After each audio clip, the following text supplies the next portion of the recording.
Let's go ahead and check out the trailer for Batman Cape Crusader, which this series is coming from Bruce Timm, of course, who is one of the main minds behind Batman the Animated Series and the entirety of the DCAU. And you guys know I love Batman in general and DC in general, but I love the DCAU, the DC Animated Universe. It's amazing. It's probably my favorite adaptation of just comic book characters in general. What they were able to create for the most part, I thought was spectacular. With obviously Batman Animated Series, Superman the Animated Series, Batman Beyond, Justice League, Static Shock, hell, even the Zeta Project. Maybe not the Zeta Project, but other than the Zeta Project, everything else was great. All those original movies like, Mask of the Phantasm and Batman Beyond Return of the Joker, of course. Like, there's so much great. Sub-Zero, Batman Mr. Freeze, Sub-Zero, super underrated. They did a lot of great stuff. And this was announced a while back, and apparently, since Warner Brothers is like, we don't care about animation anymore, I guess for certain projects or a lot of projects, they weren't going to air this on HBO Max or whatever the fuck they're calling it now. And instead, they were kind of shopping it to different places. And I guess this is going to appear on on whatever service. I forget if it's Amazon, Netflix. It's another service, chat. But I know that they released some still images. I know you guys have asked me to react to that, but I kind of wanted to react to a proper trailer, get a sense of the world and the tone and the characters and the stories. And I haven't even seen this trailer yet, but I'm excited for it. From what I can gather, this is very much a period piece. Whereas, Batman Animated Series was definitely borrowing from, the 30s and 40s in terms of its look and the Art Deco architecture and everything. This, from what I gather, is set in either the late 30s or early 40s, which is kind of cool. Because I know just Bruce Timm in general just has a passion for that time period, and he likes to incorporate that look into a lot of his different projects. And it also makes it timeless, but it's cool that we're getting a show that is set during the beginning of Batman's career, but when he was initially created in the late 30s. So I'm excited for that. So let's go take a look at the trailer, chat. Come back to my thoughts, come to your thoughts, have a nice little conversation. Asking the question on everyone's mind these days. A little creepy. What do you think about the Batman? Yeah, the Batman. Prime. I'm frightened. This whole city's gone to hell in a handbasket. Oh, Firefly. Well, he's breaking the law, ain't he? I think. So they ought to catch that freak and lock him up. I won't say it's gonna be easy, but catching criminals is what we do. So this one dresses up like Dracula, so what? We're gonna take him down. What do we know about this Batman? He's been beating the tar out of muggers and dope peddlers out there the last few weeks. He's mostly been seen at night driving that hot rod of his 100 miles an hour. And now he's even attacking our brave police. Nice car. This man is not a hero, he's a criminal. And his time in Gotham is up. Mischief afoot, sir? 3 explosions in 2 weeks. Peculiar. There's something more going on here. Good Batman voice.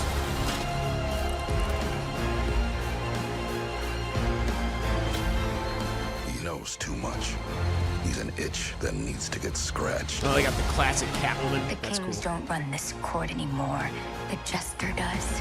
Bang! Look out! We could be looking at An all-out gang war on the streets of Gotham. This is a losing battle. 100 other monsters will look at show that. up to replace Oh. anyone you take down. Gross. Probably. So they're But going now with they'll all know I'm coming for them. like that. Oh, Jesus! Oh, no! Very violent. Yeah, it looks slick. Looks cool. August 1st. Nice. Very, very nice. It's on Prime. Well, I'll definitely be watching this show. I'll be doing reviews for this show. Probably commentaries, too. Yeah, it looks like, again, I really love just, the 30s, 40s aesthetic.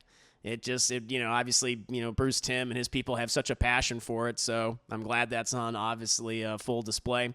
Looks like we're seeing some old familiar faces, of course, in terms of, the villains. Harvey Dent, Two-Face. We have that. Looks like we have some newer interpretations of villains, or what I should say, original interpretations of some of these villains. I think Clayface is in here, the original Clayface, who wasn't like a mud monster or anything like that, able to transform into different people, but was actually a former actor that went insane because he wasn't able to be cast, and they were remaking all of his movies, and he basically kind of like appears as the Shadow, or like the Spirit, some of those old like characters, and I think that's gonna be like probably one of the big villains. Look, yeah, right here. I think he just popped up here. There he is. I think it's just right after the Penguin. Probably. I think he pops up here or something. For them. Take down. Oh, there he is, right before the Penguin. Yeah, so that's the OG Clayface look, which I think is like really cool. And it looks like they're doing a new interpretation of Harley Quinn. Looks like they're calling her the Jester, which is different. So no Joker, which is fine. Like, listen, I love the Joker, especially animated Joker. Like Mark Hamill did such an amazing job. But we've gotten a lot of Joker over all these years, and I'm at a point now. It's like let's expand to some of these other villains. Let's give them more of a focus. So I think that's great. And so if we're doing like original takes of some classic Batman villains, or just new takes in general of familiar characters, and it's kind of cool that Bruce Timm is since him and Paul Dini are kind of credited as the creators of Harley Quinn, that they're doing a new version of their original creation, which I think is pretty exciting. So I like that. Love the Catwoman's classic look, and of course, I love that shot, him just coming to the window. They even gave him like the longer ears, like in like the original issues of Batman, that kind of like a little wide too. Looks great. And the voice of Batman, for people that don't know, obviously it's not Kevin Conroy, obviously, since he has passed away. And I believe it was announced quite a while ago that by Bruce Timm that Kevin Conroy was not voicing the character. It's Hamish Linklater, who people probably know him best for his lead role in the excellent Mike Flanagan horror series Midnight Mass. He plays the priest in that show. He did such a great job. So, and I like his voice, at least what I'm hearing so far. It looks really cool. And I'm sure there's going to be a lot of twists and turns and surprises along the way. But yeah, I'm really excited for this. DC animation over these last few years has certainly been a mixed bag. Some of the the DC animated movies. However, in terms of some of their new shows, like My Adventures of Superman, which I think is great, which I still need to get caught up on some of those episodes, and obviously I really want to see that world expanded and have them do like a new DCAU. But stuff like this, I think it'd be really cool. Like this, if this works as well, if this is great, then maybe we can get like a 30s, 40s DC animated universe. I'd be game for that. I think that would be awesome. I'd love that. What about you guys? What do you think of this trailer? What do you think of the state of DC television, DC animation? I think we could possibly be at a precipice of a whole new fantastic era. Let me know. What about you, Chad? How do you feel about this? Let me see. I'll scroll up. Look cool, says Hamilton Burger. Let's see here. Katrina says, this looked really cool. Is the question here? I didn't even notice Rick Savage. Oh, shit. If the question's in there, I'm all fucking about it. Alfred did get fat. Alfred, he's a chunky boy. I don't think we've ever gotten a fat Alfred. Yeah, that's new. That's a new design. Yeah, Alfred typically has always like either been pretty thin or just, kind of, normal build. But yeah, we got a chubby Alfred. Let's go. With the questions in here, then awesome. Yeah, doing the detective work. Well, the thing is, again, Bruce Timm's Batman has always been a detective. Like, from the original episode of Batman the Animated Series and Other Waynes, like, he's doing detective work. So I always expect that from his Batman. Like, when it comes to other filmmakers and other people, then you never know. But I'm glad also, like, Matt Reeves apparently is producing. J.J. Abrams producing, which, whatever that means. But glad Matt Reeves is producing. Let's see here. So here's my take. It looks all right. It feels like, one, they're animated movies, but as a TV show, I think the TV show will be good. It won't be as groundbreaking as. I mean, the thing is, like, the OG series, I don't expect it to live up to that because, for people that don't know or might take it for granted, like, before Batman the Animated Series, in terms of superhero animated fare or comic book cartoon adaptations, it was Super Friends. It was stuff like Super Friends or like Spider-Man and his amazing friends. His roommates were Iceman and Firestar. Like, that was it. That's what we had. It was stuff like that, right? Batman the Animated Series changed everything. It really did. It not only for just superhero adaptations, I think just in general, but certainly on television in animated form, but just animated shows. Like there's I think a lot of animated shows you can give a lot of credit for changing the medium and allowing animators and writers to do more mature stories, whereas previously they were never able to do. But I would give Batman a good portion of that credit. I think it absolutely deserves it. It's just amazing. Like Batman animated series, like Ren and Stimpy, like these are the kind of shows that paved the way for so many other amazing animated shows for kids and adults. And so that's a lot to live up to. And I'm going into this not thinking it's like this is going to be just as good, if not better, than Batman animated series. Like it probably won't be. I don't know how it can. Because Batman animated series was a trend center. The DCAU was a trend setter.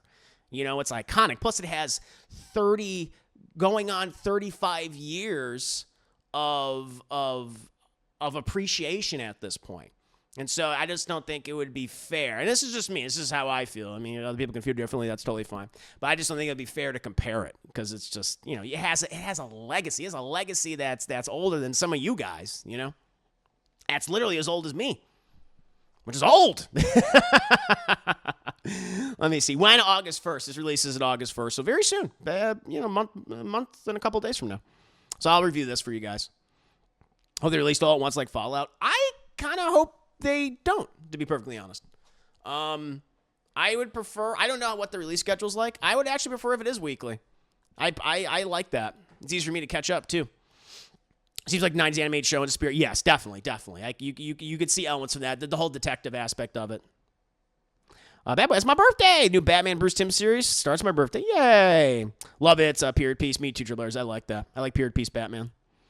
Harley Quinn Yellow Black. Yeah, very different. There's a big article about an IGN where he says he was influenced by stuff like which it's so funny you say that. I just released a short. I think it just went up today. I think it just went up like an hour and a half ago.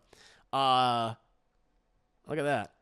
I released a new Batman the Animated short on my YouTube channel, and it's about one of the best episodes of Batman animated series, certainly the first season, the Beware the Gray Ghost, which guest starred Adam West, who plays the Gray Ghost, who is, you know, inspired by characters like Will Eisner's The Shadow, and also another notable pulp action hero, pulp comic book character. Or excuse me, not Will Eisner's The Shadow. Will Eisner's The Spirit. That was created by Will Eisner. And I believe, I forget, William B. Gibson? I think William B. Gibson is the one who created The Shadow, which is pretty awesome. So, yeah, look at that. That's kind of ironic. Very, very cool. Very, very cool. Let's see what else you guys are saying right now. I'll say, hear the version of Two-Face, while most versions have made him the story of a good man whose burn scars turn him maniacal. The show starts him out as a corrupt DA. Oh, interesting. He uses his position to help rich criminals if they just... Oh, wow. We thought, well, what if he starts off as kind of a schnook? And a schnook? What's a schnook? and when he gets his face disfigured for the first time in his life, he actually feels empathy for other people. Oh, that's interesting. That's kind of cool. That's an interesting way to interpret Two-Face. I don't know what a schnook is. Is that like another name for like crook? A schnook. What's a schnook? Schnook. A person easily duped. What if he? So he starts out like as a fool. Okay, interesting. Yeah, let's see. Oh, I love the idea of the priest of Midnight Man's voice man. Yeah. He sounds great. He sounds very good. Looks like the 90s animated show brought back to life. Agreed. Malcolm, good to see you, by the way, Malcolm. I honestly believe that DC Animation Studios back in. They won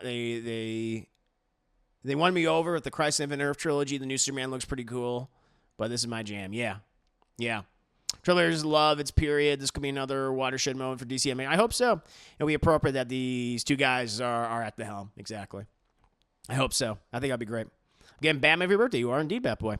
I read it takes place in the 40s. Why villains look different? Yeah. Oh, yeah, that's fine. I figured, they're going to do different takes on all these villains and, changing their looks. I think that's fine. I'm not really bothered by that.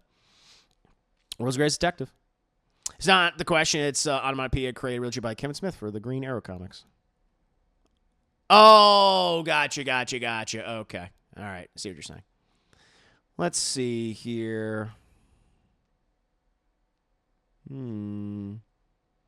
Fox Kids was great for breaking ground in superhero series. They had those blocks, right? I remember back in the day. Let's see. I think you have... No, Ren and Stimpy, I mean, I'm not talking about the creator. I'm talking about the show itself. I mean, it's... If you look at the animation style, if you look at the sense of humor, you know, if you look at certain sequences, it's just... It's so obvious that it influenced so many other animated shows for decades later. I mean, without Ren and Stimpy, we wouldn't have gotten SpongeBob SquarePants, you know? We wouldn't have gotten stuff like Chowder. You know, it's stuff like that. It's Ren and Stimpy is, again, I'm not speaking of the creator. I'm talking about the show itself. It's incredibly impactful. You know, it was a watershed moment in television animation, much in the same way that Batman the Animated Series was. Let's see here. I think you have to be a dumb son of a bitch not to have anything made by Bruce Timm on your native streaming service. I agree with him, the Black Human. It's like, listen, you know, Bruce Timm's made some stuff I dislike and I don't like. Like, I didn't like his adaptation of The Killing Joke. I think that's probably one of the worst things he's made across his career. But he's made more good things than bad, and I still have a lot of confidence in him as a creator. And his legacy's it's set in stone now at this point for what he's done. I mean, the DCAU in general. I mean, him and a number of other people, like Paul Dini, of course, and people like Boyd Kirkland and Dwayne McDuffie. A lot of these guys have passed away. Some of them are still working today. But yeah, they created this universe, and yeah, it'd be foolish not to use them more often. Yeah, Spider-Man the Animated Series and X-Men. Yep. Corbin Hunter Armstrong, good to see you. Hey, Chris, do you watch Smelly Friends by chance? I do not. I know of it, but I've not watched an episode. People keep referencing for something like aspects of the show to me. I'm like, I don't know what you're talking about. Oh Lord. The only thing that would give me pause that Bruce Timm sold Batman stuff without Paul Dini has not been the best. Like, because Paul Dini, he didn't have anything to do with Killing Joke, right? I don't think so. So this retro Batman with the purple gloves and a gun are a different interpretation altogether. I don't think it's that.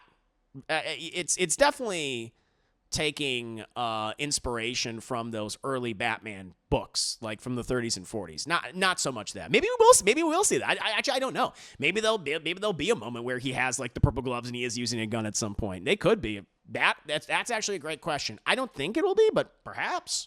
I wouldn't be surprised. But it looks like they're going pretty dark with it. Let's see here. I saw the shirt today. Yay! Thank you, Trey. I hope you liked it. Let's see. You think they'll hint at Jack Napier or Red Hood to tease the Joker? I don't really need them to do that. Will they? Could they? Sure, they can. But I'm not. We've gotten a lot of great Joker material. We got a lot of great Joker material from Bruce Timm over the years. But I would honestly prefer if they focus on villains we just haven't really seen in Batman animation, or in the case like they're not doing the original Two-Face, at least not initially. They're doing more the serial killer Two-Face by the looks of it. I think that's kind of cool. I'd prefer more of that. That's what I want. You know, and they didn't hint a joke in the trailer. I mean, I'm sure he'll show up. This gets like a second season, or maybe like they're hiding him. I'm sure he'll show up at some point, but I don't necessarily need him to. I would prefer if they just, focus on other villains for right now. I think that's totally cool. Or just do very new, which apparently that's what they're doing with Two-Face. A very different take on Two-Face now, which I think that's really cool. So that's what I'm more excited about personally. Let's see. Yeah, I love that episode. Yeah, no, Beware the Grey Ghost is one of my personal favorites, too. It's in my top 10. The episode seeing Bruce Wayne go fangirl over his childhood hero was pretty awesome. Yeah, it was great that they got Adam West for it. And they brought in, like, aspects of his actual life, like Adam West struggles with, being typecast and trying to get work after, starring in all the Batman material. I'm glad they brought that into the episode itself. And I did another short a ways back, but apparently Bruce Timm and Boyd Kirkland, who also helped write the episode and directed it, they were concerned that Adam West, they weren't sure if they were going to do it, because they said we wanted to get Adam West for this, but they were concerned that he might be insulted because of the fact that so much of this character is kind of based on his own real life experiences of what he struggled with as an actor. But after they shared the script with him, and pitched it to him, he loved it, and he was actually incredibly grateful, and he was amazed by the show and their interpretation of Batman, which is like super sweet and nice. And it's a standout. It's one of the best episodes of certainly the first season, if not the entire series. Yeah, let's see here. Killing Joke is bad. Ren Stimpy opened the door for shows like Rocko's Modern Life, SpongeBob, Invader Zim. It goes on. There's so many episodes. Yep. Yep, he did. Yep, Bruce Timm. Yeah, he was on Tiny Toons. That's what got him the job on Batman animated series. He's like, you want to do a Batman show? There's a great free documentary on YouTube about the beginning, the start of Batman the animated series, and they go into his work on Tiny Toons and some of these other people as well, which is pretty interesting. And how they were so they were able to push certain things of Tiny Toons, but like before then they had some of like the original writers on Super Friends, and eventually they became writers on Batman, but they hated working on Super Friends because they couldn't do anything interesting with the characters. They couldn't have them be violent. No one could throw a punch, all that. Whereas Batman's punching the shit out of everybody, So, yeah. They couldn't get very adult with it. Couldn't push boundaries, basically. He's getting rebooted. Some leak footage is out. You can tell Billy West is still into doing it, but you can tell his voice is getting old and rougher, but he still does sound great. That's nice. James Gunn has talked multiple times about how he has extreme trust in Paul and Bruce. Nice. That's great. I believe him too. Like, I think James Gunn has watched this material. I think he's talked about it. I think he's talked about like watching the DCAU in his when he was talking about Superman Legacy. Now it's just called Superman. But when it was called Superman Legacy for that period of time, he talked about certain things that he was influenced by in like imagery. And like one of the main images that he was influenced by was from Superman the animated series. That one shot of Superman like ripping open his shirt like that. And I was like, I appreciate that. And I was like, okay, he's got it. I think he's got it. Yeah, Joker's overused. He's overused. I love Joker. Joker's like my favorite. He's my favorite Batman villain. He's my favorite supervillain, honestly. He's a great character. But, he's overused. And so let's get, different villains. New interpretations or just original ones. I'm all for it. I think that's great. I'm excited they're going to do Clayface as well. I'm so used to the brown muck monster. And I love the brown muck monster version. Believe me, I really do. But yeah, it's them doing like the original serial killer version. That's pretty cool. Bruce Timm is very perfect. I'm going to tell you right now, all animators are horny. It's like, is Bruce Timm horny? 100%. Yeah. I mean, just look how he draws women. Yeah, there's no question. There is so much sexual innuendo in the DCAU. It's like, holy shit, like all of it. And they were able to get away with a lot of stuff. It's crazy what they were able to get away with and how they were able to push boundaries. But that's across the board in the animation media. I mean, just look at Pixar. Every female character, a lot of the female characters, a lot of the Pixar moms just have these giant dump truck asses. It's true. Oh, let's see here. Yeah, I mean, Jendy Tartakovsky. Yeah, exactly. Yeah, it's true. Jendy Tartakovsky, look how he draws women, or like how his animators like cradle. I mean, Dexter's mom. God, there's so many examples.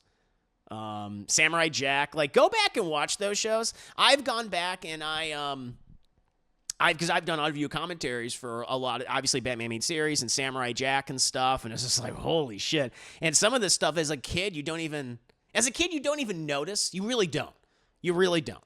But when you become an adult, it's obvious that all this had an influence on me and people like watching. You just don't know. It's like this subconscious level. But then when you go back and watch, you start like, holy shit, this stuff is very horny. It's extremely horny. And it's from all these guys, from Bruce Timm, from Jenny Tartakovsky,